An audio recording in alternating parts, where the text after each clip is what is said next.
रामपुर पहुंचे पूर्व केंद्रीय मंत्री वरिष्ठ भाजपा नेता मुख्तार अब्बास नकवी ने विपक्ष पर जमकर निशाना साधा। भारतीय जनता पार्टी के पंडित दीनदयाल उपाध्याय प्रशिक्षण महाअभियान कार्यक्रम में शामिल हुए नकवी ने कहा कि देश में सांप्रदायिक ध्रुवीकरण की राजनीति अब खत्म हो रही है और समावेशी सशक्तिकरण का दौर चल रहा है।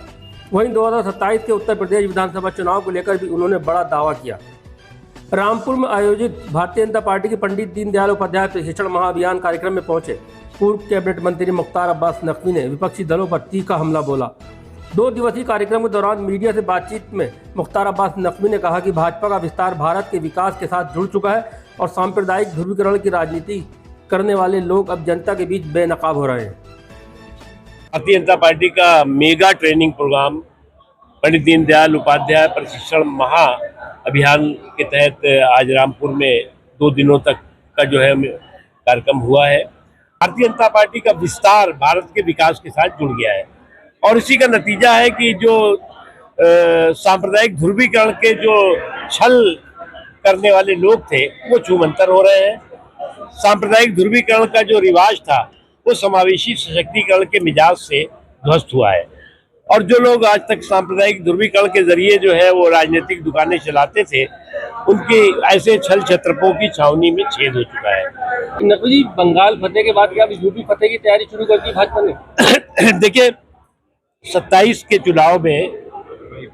चाहे वो समाजवादी टीपू हो और चाहे सामंती सुल्तान, 27 के चुनावी चौपाल पे चारों खाने चित होंगे और उसके बाद जो है वो रिजल्ट से पहले रोना और रिजल्ट के बाद धोना शुरू करेंगे और रोने धोने का इनका एक क्रम चलता रहेगा। और अभी से जो है वो जिस तरह का जो है वो पिटे हुए प्राणियों की पाठशाला में सब इकट्ठा दिखाई पड़ रहे हैं,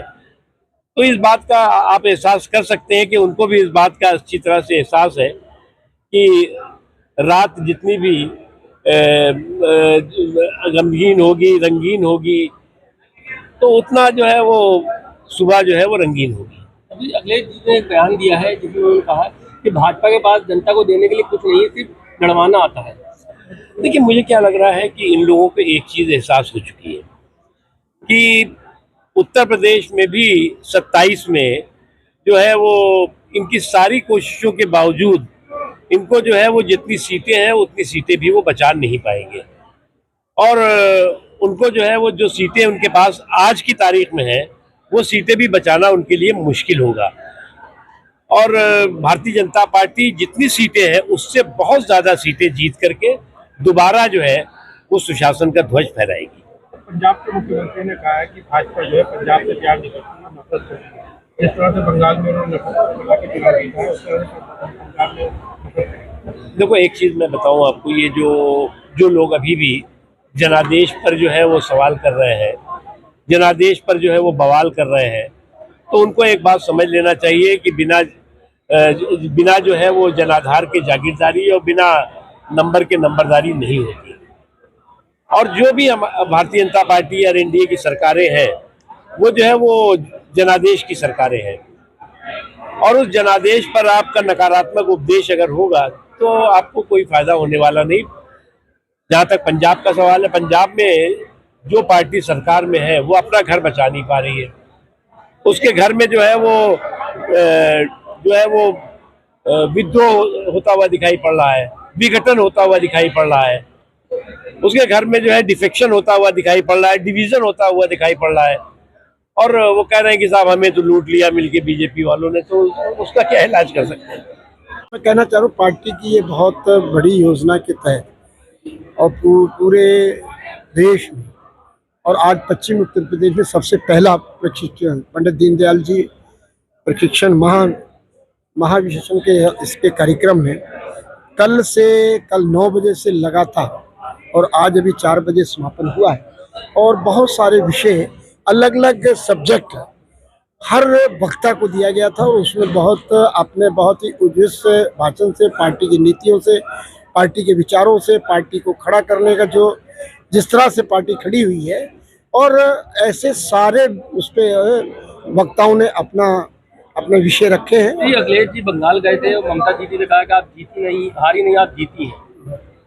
क्या कहना चाहेंगे? मैं ये कहना चाहूँगा कि वैसे जनता ने तो हराया है अखिलेश जी कोई ऐसी माया करें जिससे वो जीत जाएं, मगर ऐसा है नहीं। जनता ने स्पष्ट बहुमत भारतीय जनता पार्टी के पक्ष में दिया है और पूर्ण बहुमत के साथ सरकार बनाई है। तो इसमें कोई दुविधा ही नहीं रहेगी। वो तो अगर एक दो विधायकों का किस्सा हो तो वो कह भी सकते हैं, यहाँ तो पूर्ण बहुमत के साथ, 2/3 बहुमत के साथ वहाँ पे वहाँ की जनता ने, मैं उनको वहाँ की जनता को बधाई देना चाहूँगा कि वो जनता इस जंगल राज से, गुंडागर्दी से और डकैतियों से निकलकर एक माननीय प्रधानमंत्री जी के नेतृत्व में जो वहाँ पे भारतीय जनता पार्टी की सरकार देने का काम किया है, श्यामा प्रकाश मुखर्जी के सपनों को साकार किया है, तो इससे बड़ी कोई बात नहीं। शुभेंदु अधिकारी जी के पीए की हत्या की गई, इस पर क्या कहना चाहेंगे? मैं कहना बहुत दर्दनाक हत्या है, क्योंकि ऐसा नहीं होना चाहिए था। और ये तो वहाँ के कल्चर है टीएमसी का कि डकैती, लूट और मर्डर। और आज अब भारतीय जनता पार्टी की सरकार बनी है, स्पष्ट